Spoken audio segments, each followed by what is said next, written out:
Bonjour, je m'appelle Olivier Nasty, j'exploite le restaurant Le Chambard à Kaysersberg.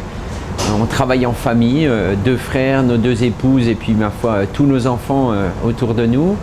On est installé au cœur du vignoble alsacien.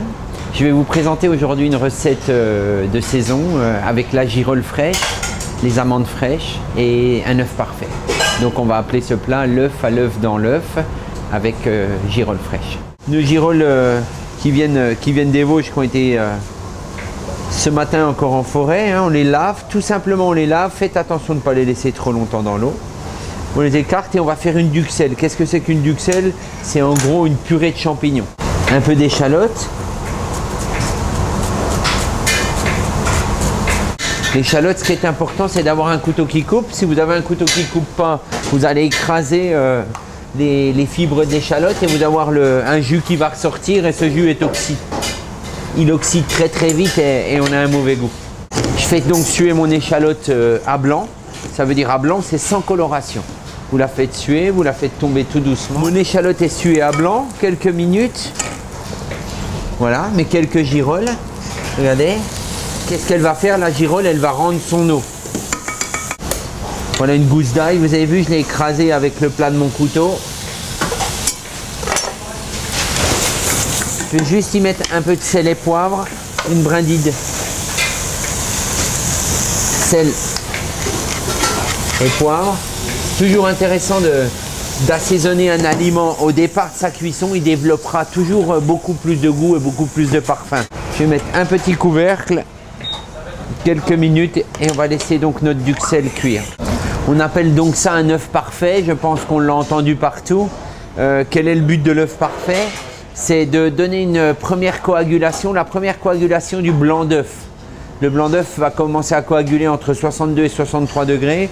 On va le mettre à 64 degrés dans un four vapeur, à peu près 1 heure. Le blanc d'œuf va commencer à peine à coaguler, donc il va devenir blanc. Et l'intérieur, le jaune d'œuf, ne restera pas liquide, il sera un tout petit peu ferme, hein, puisque le jaune d'œuf va coaguler, lui, à 81-82 degrés. Voilà.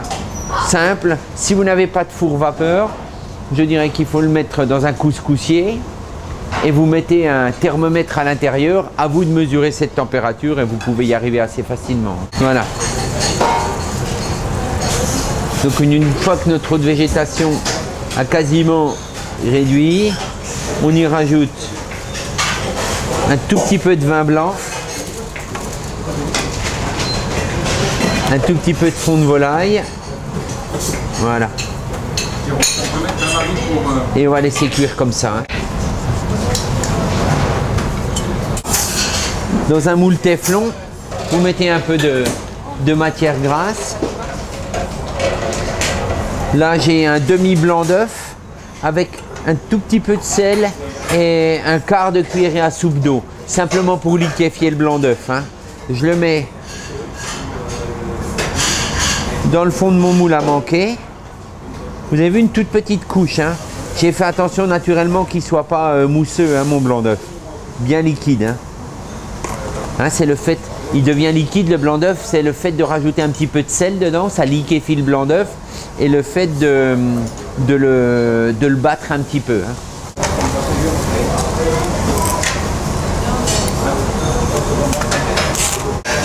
Four vapeur, bon, bah nous on le cuit au four vapeur, mais si vous n'avez pas de four vapeur, eh bien vous le mettez à 85 degrés, c'est-à-dire à peu près thermostat 3. Vous n'avez qu'à mettre un tout petit peu d'eau dans le fond de votre plaque ici, un tout petit peu d'eau, vous filmez, thermostat 3, papier film, voilà. Donc je le mets au four à peu près à 85 degrés vapeur pendant 20 minutes. Donc on a déjà fait une première fois une casserole avec des girolles pour notre duxelle. Une duxelle, c'est un champignon haché, hein, on est d'accord. Maintenant on va faire une crème de girolles, un velouté de girolles plutôt qu'une crème de girolles. Hein. Une demi-échalote, voilà. Toujours sué à blanc. Nos girolles dedans.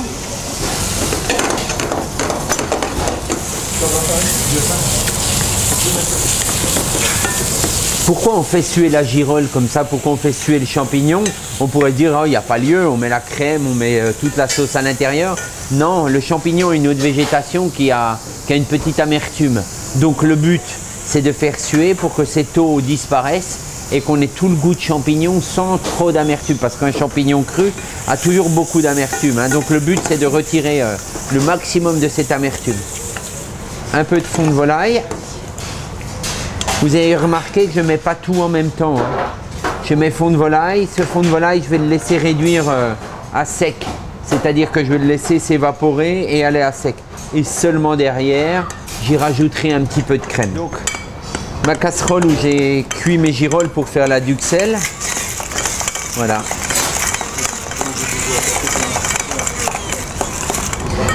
Je mets un filet de jus de citron pour différentes choses.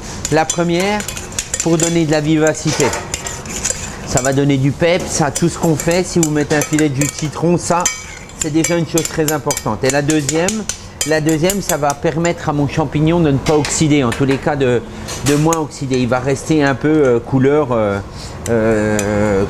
jaune. Donc sur cette assiette de girolles, les plus belles, les mini, là, celles qui vont aller dans la garniture. Enlevez bien le pied, regardez comme je gratte le pied. Alors ça, vraiment, ça c'est là où il y a le plus d'amertume. D'accord? Et vous gardez bien la mini girolle entière, comme ça. Et naturellement, plus le champignon est frais, et meilleur sera le goût, hein. Ça c'est indéniable, hein. Ne le laissez pas sécher dans le fond d'un frigo. Utilisez-le si vous en avez la possibilité le plus rapidement possible, quoi, hein. Voilà. Donc la mini girolle, ça c'est pour nos garnitures. Toujours un champignon, on le lave très rapidement.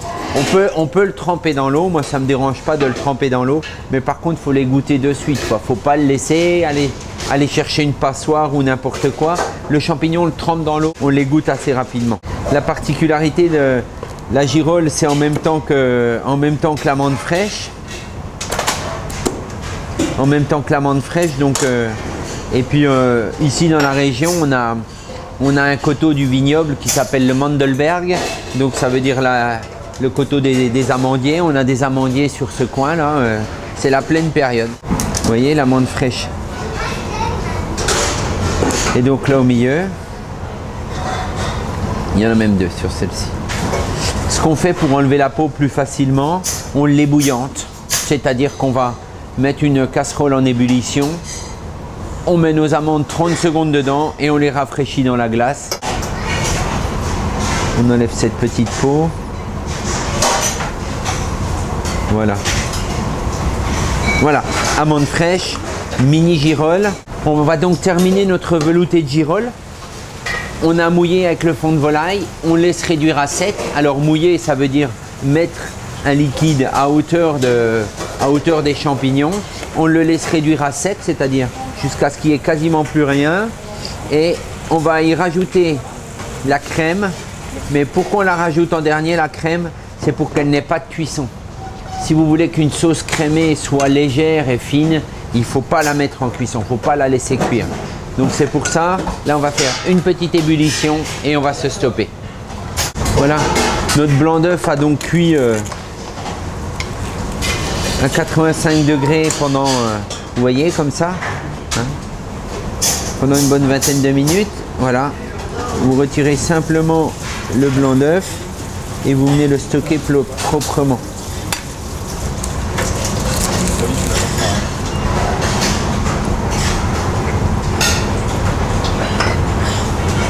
Voilà.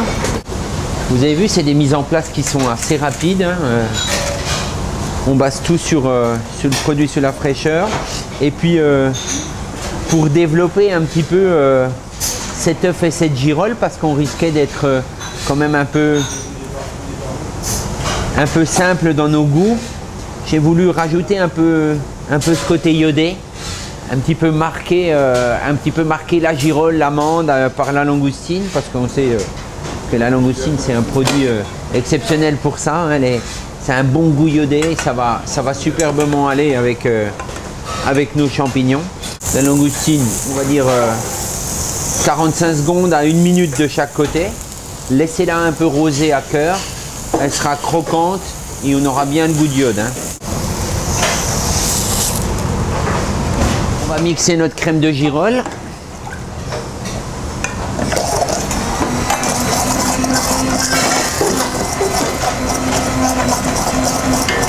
Là, ce qu'on recherche, c'est un velouté très léger.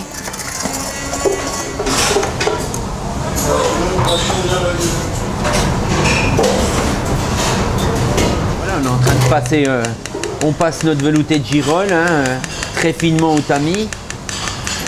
Donc sur l'œuf à 64, je veux récupérer simplement le jaune. Hein.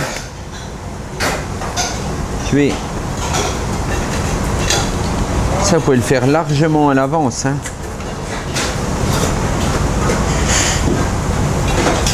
Je vais cuire mes mini girolles. Alors comment je vais cuire mes mini girolles? Simplement un peu de fond de volaille, ou alors si vous n'avez pas de fond de volaille, vous mettez un peu d'eau, une noix de beurre, sel, poivre et un filet de jus de citron, une ébullition. Ça va pas durer, hein, vous avez vu. C'est bien assaisonné. Les amandes.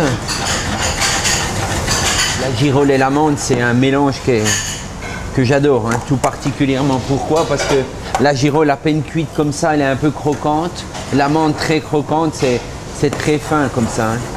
Voilà. Vous avez vu, c'est une cuisson extrêmement rapide. Hein. Voilà. Voilà, donc maintenant on est prêt à dresser. On va démarrer notre dressage. Donc, la première partie du blanc d'œuf qu'on a cuite dans le fond de l'assiette. Voilà. La duxelle du champignon au cœur de ce blanc d'œuf. Voilà. Donc moi j'ai mis que duxelle de girole. Hein, parce que je voulais vraiment avoir la girole, je voulais pas mélanger tous les parfums. Notre jaune d'œuf à 64 degrés, notre jaune d'œuf parfait, qui est là.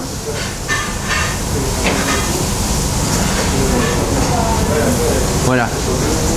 Maintenant, on va reprendre la deuxième partie du blanc d'œuf qu'on a cuite, qui est donc là. On va la mettre dessus. Et c'est là qu'on obtient notre fameux jeu de mots, l'œuf à l'œuf dans l'œuf. C'est un jeu de mots que la famille Trois Gros avait. Et puis j'ai trouvé que ça faisait partie de mon apprentissage. Ça m'avait marqué dans mon apprentissage et quand on a refait ce plat, j'ai trouvé que ça correspondait complètement à l'œuf dans l'œuf. Donc j'ai voulu reprendre le jeu de mots. Naturellement, on ne l'a pas fait comme eux le faisaient, hein, puisque eux c'était un œuf brouillé dans lequel ils rajoutaient ça dans la coquille. Nous on l'a fait différemment. Nos 3 langoustines qu'on va mettre autour de notre assiette. Vous avez vu, hein, je vous rappelle, la langoustine, elle est à peine cuite. Elle est encore très rosée à cœur. Nos amandes et nos girolles. Voilà. Oxalis. Alors pourquoi de l'oxalis? Parce que l'oxalis va nous amener beaucoup de peps et beaucoup de fraîcheur quand on va la prendre. Hein. On va comparer grossièrement à l'oxalis à un peu une oseille très, très vive comme ça.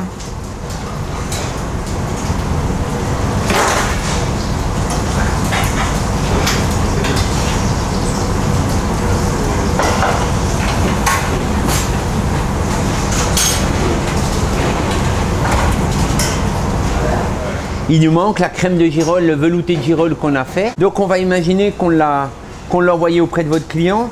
Et puis on vient rajouter, on vient lui expliquer. Parce que si j'avais mis la sauce dès le départ dessus comme ça, on cachait tout le travail qu'on avait fait sur l'œuf, sur le blanc d'œuf. Donc il est intéressant de montrer au client et à la personne qui va déguster le plat de la façon dont on l'a monté. Et puis on vient dessus, on lui explique, voilà, de nouveau une mini girole, une crème de girole, pardon, et un velouté de girole.